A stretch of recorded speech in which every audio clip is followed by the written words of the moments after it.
Sobre Abraão, esse daqui eu até explorei até lá no podcast do Vilela, que acho que foi o Pirula que perguntou se Abraão tinha existido ou não, qual é a opinião dos historiadores sobre essa questão.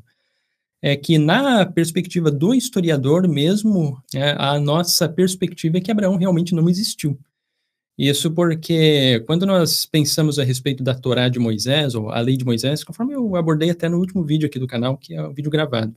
Hoje a compreensão que se tem sobre como formou a Torá, que são os 5 primeiros livros que fazem parte da Bíblia, então Gênesis, Êxodo, Levítico, Números e Deuteronômio, boa parte desse conjunto de textos, onde se encontra justamente a história de Abraão, ele foi desenvolvido ali durante mais ou menos o período do exílio babilônico e um pouco depois. Então, nós estamos diante de um documento que ele foi escrito cerca de mais ou menos uns 1.300 anos depois de um possível Abraão ter existido, né? Isso realmente é muito tempo, é a mesma coisa do que nós hoje estamos agora no ano de 2024. A gente está tentando compreender algo que aconteceu lá no ano 700, né, ali no período da Idade Média, transmitido de forma apenas oral, que somente agora seria escrito. Então, durante todos esses muitos e muitos séculos de transmissão, que foi apenas praticamente transmissão oral sobre todas essas histórias que nós temos ali, tudo isso foi extremamente alterado. E também há a hipótese que muitos historiadores trabalham nos dias de hoje sobre Abraão, é que ele provavelmente era só um significado para o povo Raham. Nós temos a estrela de Sete primeiro, e que ali ela menciona uma estrela que contém, no caso, o nome do povo Raham.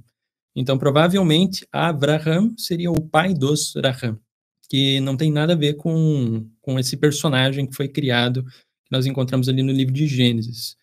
Então, mesmo que tenha existido alguém chamado Abraão ou Avraham, né, um personagem histórico com esse nome, a história de Abraão que nós encontramos ali em Gênesis, ela é praticamente totalmente fictícia. Nenhum historiador aceita ela como uma história real.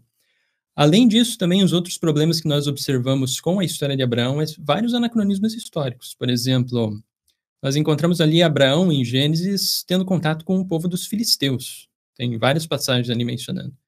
Só que Abraão, ele seria um personagem que teria vivido ali por volta do século XVIII, XVII, antes da Era Comum. Então, nós estamos ali no 1800, 1700, por ali assim.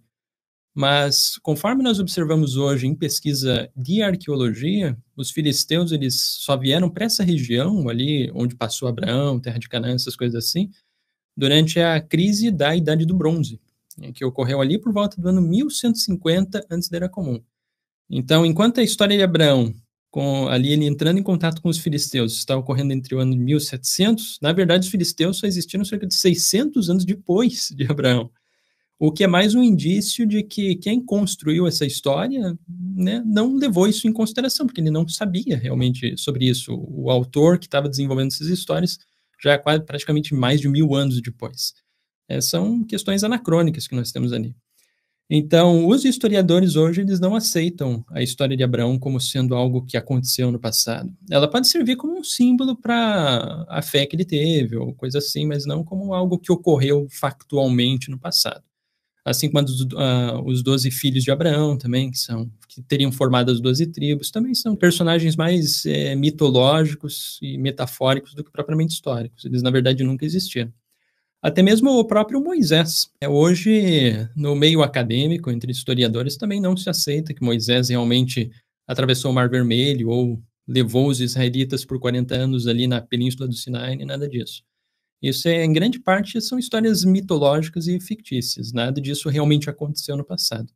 Então, boa parte dos livros dessas histórias que nós encontramos ali na Torá de Moisés, né, Gênesis, Êxodo, Levítico, Números, Deuteronômio, elas são, em grande parte, ficções. Nada disso realmente aconteceu. A história de José do Egito também é uma ficção. Nada disso tem autenticidade histórica. Nós só começamos a ter personagens que já são mais palpáveis na história, alguma coisa a partir do período dos juízes. Daí tem alguns personagens ali que a gente pode conseguir rastrear ou levantar como hipótese de que realmente eles existiram. Mas antes disso é tudo ficção. Até mesmo a história de Josué conquistando Canaã é tudo ficção. Nada disso realmente existiu. É claro que, para aqueles que estão acostumados a ver, por exemplo, algum arqueólogo por aí que existe na internet, né, ou meio famoso, ele vai dizer que existiu, que Moisés escreveu a Torá.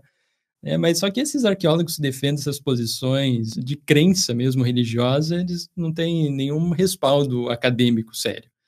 Eles têm um grande público porque muitos religiosos gostam muito de ouvir o que eles têm a dizer, mas em academia, com historiadores sérios que fazem pesquisa sobre isso e arqueólogos sérios, não é nem considerado esse tipo de coisa assim.